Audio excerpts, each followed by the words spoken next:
ഈ സീസണിലും ഏറ്റവും കൂടുതൽ അടി നടക്കുന്നത് കിച്ചണിൽ തന്നെയാണ്. ഇന്നും അതിൽ മാറ്റമൊന്നുമില്ല.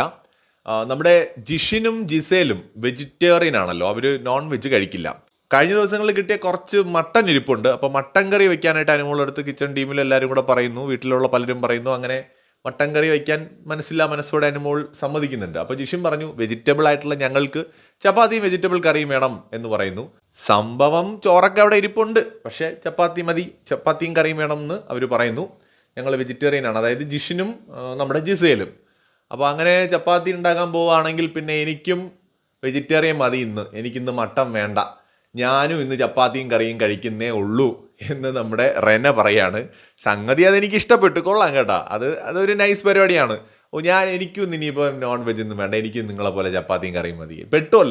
പെട്ടുപോകും അങ്ങനെ ഒരാൾ പറയുമ്പോൾ എന്ത് ചെയ്യും. പക്ഷേ ഇവിടെ ജിഷിന് അത് സമ്മതിച്ചില്ല. ജിഷിൻ കയറി ഉടക്കി അത് പറ്റില്ല, നീ നോൺ വെജ് കഴിക്കുമല്ലോ, നിങ്ങൾ നോൺ വെജ് കഴിച്ചാൽ മതി, ഞങ്ങൾ നോൺ വെജ് കഴിക്കാത്തതുകൊണ്ടാണ് ഞങ്ങൾ വെജ് കഴിക്കുന്നത്, അത് നിങ്ങൾക്ക് തരാൻ പറ്റില്ല എന്നൊക്കെ പറഞ്ഞിട്ട് അങ്ങനൊരു വഴക്ക് നമ്മുടെ കിച്ചണിൽ ഇപ്പോൾ നടന്നു.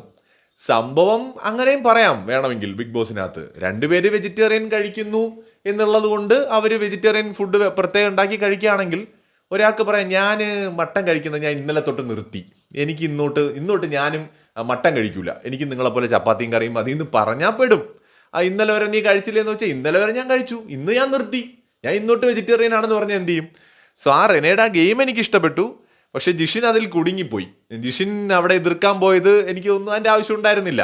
അങ്ങനെയും തീരുമാനിക്കാം. ഇപ്പോൾ അവർക്ക് വേണമെന്നുണ്ടെങ്കിൽ ചപ്പാത്തി തന്നെ കഴിക്കുന്നുണ്ടോ, അവിടെ ചോറൊക്കെ ഇല്ലേ, ചോറും വെജിറ്റബിൾ കറികൾ എന്തെങ്കിലും ചമ്മന്തിയും കുട്ടിയൊക്കെ തിന്നാൽ മതി.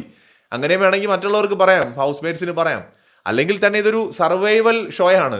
അവിടെ നമുക്ക് എപ്പോഴും നമ്മൾ വെജിറ്റേറിയൻ ആണെങ്കിൽ ഉള്ളത് കൊണ്ട് കഴിക്കേണ്ടി വരും. നമുക്ക് വേണ്ടി പ്രത്യേകിച്ച് ഉണ്ടാക്കാനൊക്കെ പറ്റുമോ എന്നുള്ളത് ഒരു സംശയം തന്നെയാണ്. കാരണം ഇപ്പം നമ്മൾ ഒരു സ്ഥലത്ത് പെട്ടുപോയാൽ എന്താണോ അതുപോലെയൊക്കെയാണല്ലോ ബിഗ് ബോസും. പല്ലിയും പാറ്റയും വരെ മനുഷ്യന്മാർ വിശക്കുമ്പോൾ പിടിച്ച് തിന്നും. എന്തിന് സഹയാത്രികരുടെ ശവശരീരങ്ങൾ തിന്ന ചരിത്രമുണ്ട്. വിമാനം അപകടങ്ങളിലൊക്കെ പെട്ട് ആൾക്കാർ കാട്ടിലൊക്കെ കുടുങ്ങിപ്പോകുന്ന സമയത്ത് ഒപ്പം യാത്ര ചെയ്തവരുടെ ശവം ഭക്ഷിച്ച് ജീവൻ നിലനിർത്തിയ സംഭവങ്ങളൊക്കെ ഉണ്ട്. അപ്പോൾ അതിജീവനം എന്ന് പറയുന്നതിനകത്ത് നമ്മുടെ ഇഷ്ടത്തിന് നമ്മൾ ആഗ്രഹിക്കുന്ന പോലെയൊന്നും ചിലപ്പോൾ നടക്കില്ല. അപ്പോൾ ഈ ഒരു കാര്യത്തിൽ എനിക്ക് തോന്നുന്നു റെന നൈസായിട്ട് കളിച്ചു എന്നാണ് എനിക്ക് തോന്നുന്നത്. റെന അടിപൊളിയായിട്ട് അത് ഹാൻഡിൽ ചെയ്തു. എന്തായാലും കൂടുതൽ അപ്ഡേറ്റ്സുമായി വീണ്ടും വരാം.